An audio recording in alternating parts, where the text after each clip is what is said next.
What is up everyone, welcome back to the channel. My name is Miles Rowe, and in today's video we'll be having a look at a single player game that has just been launched and which I have to say it's a stunning cinematic experience. So without further ado, let's dive into the gameplay and see what you guys and I think of it.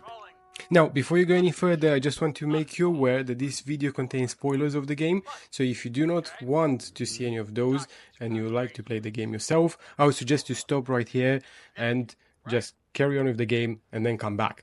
However, if you do want to have a look and then play the game, you're more than welcome. I hope to see you in the comment section afterwards. And of course, if you guys want to have this video scripted a bit better, you'll be able to find in the description down below the timestamps of what we'll be speaking about.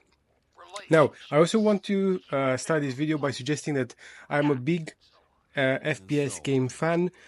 So to be fair, other than LA Noire, which was a very similar game to this one, I have not played any sort of puzzle / mystery games. So I have to say it was an experience that I wasn't expecting I would be enjoying that much, but given that it has such a nice vibe and such a nice storyline to it, it definitely exceeded my expectations. So I have to say, just without making any further comparisons, because I'm sure that the developers don't want to hear this, and I'm sure that they've put so much soul and effort into this game for other people to compare it to something else, but it does feel like a bit of Bioshock, a bit of LA Noire, and a bit of some movies that I'm not sure if you guys have seen, such as the Altered Carbon series on Netflix, or the Tree of Life, or even the OA, which is a very unique series as well on Netflix. So if you guys haven't watched any of those, I would suggest checking them out, because you will see snippets of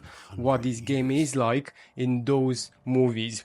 So without further ado, let's just go straight into the game. Let's have a look at how he plays, how he feels, and what are the conclusions at the end.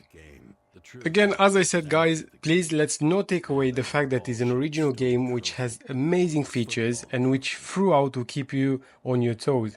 The gameplay is smooth and has a lot of small puzzles to keep you engaged in the storyline.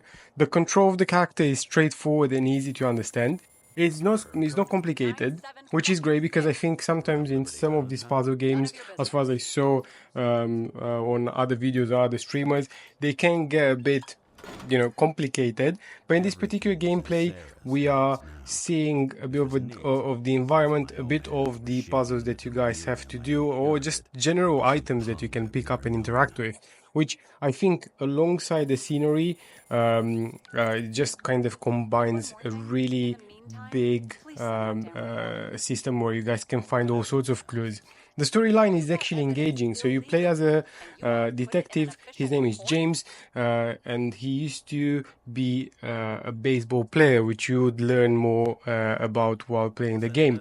So given the time frame, he's definitely past his 100 years age, so that's quite cool in terms of how this whole age situation is being set up in the game, which as well it's something that I would recommend looking into if you play the game, because it does make this story quite unique. Now, your main focus is to count all the dots and pieces together, so you're basically a detective in this dystopian future, which it's really picturesque, and it's very, very unique in terms of how they've envisioned this to be like. So your main mission, I would say, is that you want to make sure that whatever has happened in your past is somehow connected with the present, and what is the connection between the number of events happening in your town. Now, the dystopian future points a dark cloud over the evolution of mankind, even more when having to experience all of this from a middle-class detective point of view. It's still battling his own demons. So you're probably seeing that you're finding yourself in situations where you keep asking who the person of interest is, if it's yourself or if it's someone that was really close to you, because the way that the game is actually made, it's a huge mind roller coaster. So just give this some time, because towards the end it all makes sense. And I think even though the puzzle solving of each case is really unique, you're probably still gonna question yourself who the person of interest is. So going back to the puzzle solving element, I have to say this is a really unique take on how they've managed to nail this. It's really cool, it's really engaging, and it just puts you in the shoes of the actual detective. So it actually helps you do this detective work, which is pretty cool, and I haven't seen in many games so far. So all the kind of elements that you're finding throughout the mission, and all the clues and all the pictures you're taking, you're lying them all down at the end of each mission, and you're trying to find out the connection between them. Now, it's really key to get that connection made, because otherwise you cannot move on to the next checkpoint, which I think it's a really clever way of making you be really engaged with your surroundings and everything that is happening in the game. Now, of course, when you have certain decisions that you make alongside these missions as well, they will also have an impact later on in the game, making the end of the game very different each time you're playing it. So also you would notice that certain sentences or certain interactions you have might be locked or unlocked, and that's all depending on the items that you have interacted with throughout those missions. Right, so I think just to kind of summarize my pros and cons, the game definitely has a lot of potential. I think it has been a really interactive and engaging game. But my definite pros are the fact that it has stunning graphics. The Unreal Engine has absolutely made worthwhile the entire game. So even playing on a PlayStation 5 with all the settings at high resolution, it did made a huge difference, and it was just a stunning experience. As I said, the gameplay, it's super easy, and it's fantastic to kind of, not have to put too much thought into what you have to do other than focusing on your main objective. So even though you don't necessarily have the ability to jump or to sprint too fast, or just changing too many things, it's quite cool. So you have a number of elements that you can interact with, your thing that you kind of put the pieces of the investigation together, as well as some other items that you'll be using throughout your investigation, such as like an X-ray pistol, and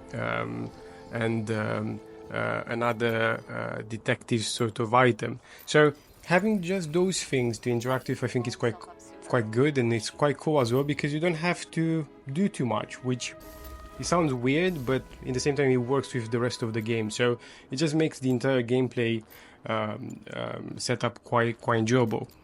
Now, a very unique and creative approach to this entire universe or kind of detective work, because I think if you have to look at similar titles or similar games that have a focus on puzzles and mystery setups, this is really unique in the way that it's kind of put into a future dystopian New York with a lot of corrupted politicians.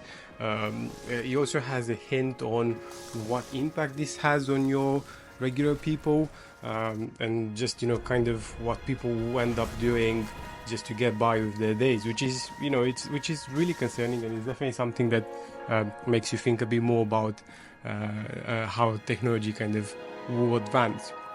Now, the other thing that I think it's a huge pro, the reasonable price that this game was launched for. As I said, it's not something that maybe works for anyone, or if you guys are not considering purchasing this game, fine, but for someone like me, which I was completely curious to see how this game works, I was completely intrigued by the trailer and how the graphics looked. I didn't think that £17 it's a lot, and if you put in perspective, it's the same price that you'd pay for a movie ticket, right? Like if you want to go to the cinema, you're probably gonna pay the same or somehow a bit more. Now, the difference is that this is a 4.5 or 5 hours gameplay, which you can do at the comfort of your home. It's engaging, it's something that you interact with, and you have it there. You have multiple endings, which, if you're gonna put them together, it's probably gonna add up to about 10, 15, 20 hours maybe of gameplay. So, this is how I looked at it, and I think in that sense, it's a really reasonable price game. Now, the last and final thing, as mentioned and as I kept banging on about, is the storyline. I think the storyline had been absolutely amazing.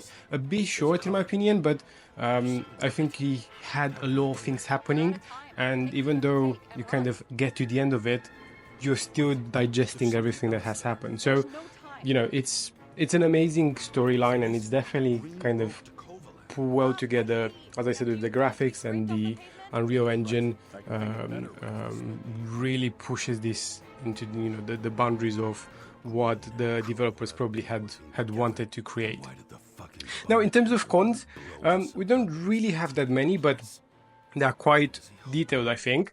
So, in my opinion, the ending is quite abrupt, and I think even though you're going through all these hoops to find who, you know, the person of interest is, you kind of get to the end and you're hoping for more. You're hoping for something that maybe you're just kind of curious to see who was behind the mask. I was personally thinking that he might be the main character all along, playing some, you know, tricks on him and stuff. So maybe this is an alternative ending, which I'm quite keen to see if I can find. But if the final or current ending I've played is it, I have to say it was quite abrupt. So I was hoping for more, but still it's an interesting ending. It's an ending where you'd see some references to something like Matrix as well, where, you know, there's millions of people trapped in this, you know, again, utopian lab where, you know, people will just activate you as they find convenient. So, as I said, it's just some feedback here. I think the ending was quite abrupt, but it was, to some extent, interesting enough. It was giving you some closure, but maybe not the closure that I was expecting. The second con for me, it's a visual one, and it's something which maybe it's just a glitch in the game, but those are just the pills. So when I'm saying the pills, you guys will, if you have played, you probably recognize that you would find these pills everywhere in the game, and it's an element that the main character interacts with quite a lot.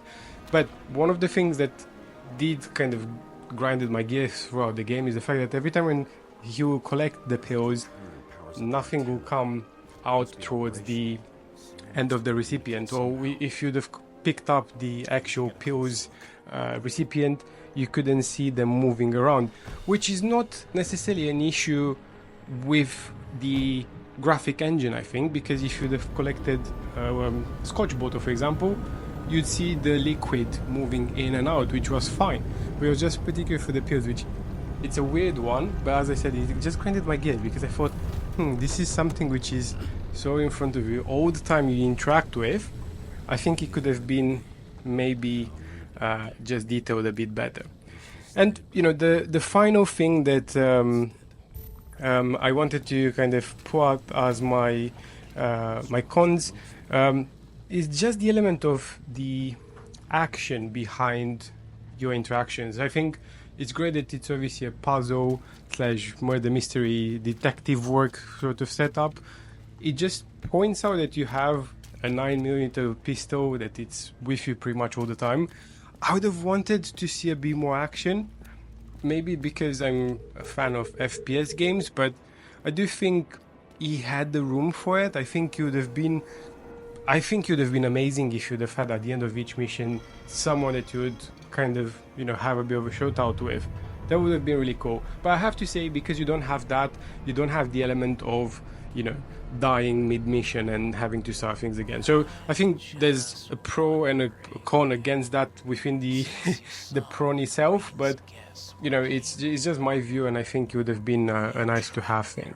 But overall, guys, it's a stunning game, and if you like puzzle / mystery solving games, you should give this a go. I think the overall view of the game is that it's unique, it's something different, and as I said, the gameplay it's really engaging. So even though the play time it's quite short, it's a relaxing game. It's something that I didn't necessarily feel under the pressure of having to die. It's keeping you on your toes because the missions are, you know, quite engaging, but it didn't give you the anxiety of potentially doing something wrong which will lead you to, you know, to die. So that's quite cool. But with that being said, thank you so much, guys, for watching. Thank you so much for your support so far. I appreciate that this might not be the video that most of my subscribers were waiting for, but I thought it's quite relevant because most of the community, at least for the zombie side of things, will find Easter eggs and sort of puzzles quite interesting. So if you guys are watching and find this thing interesting, please let me know in the comment section down below if you'd play it, if you have played it, and if you're new to the channel, please stay tuned because more videos like this will be coming out. So that being said, thank you so much guys for watching, thank you for your support, and see you in the next video soon.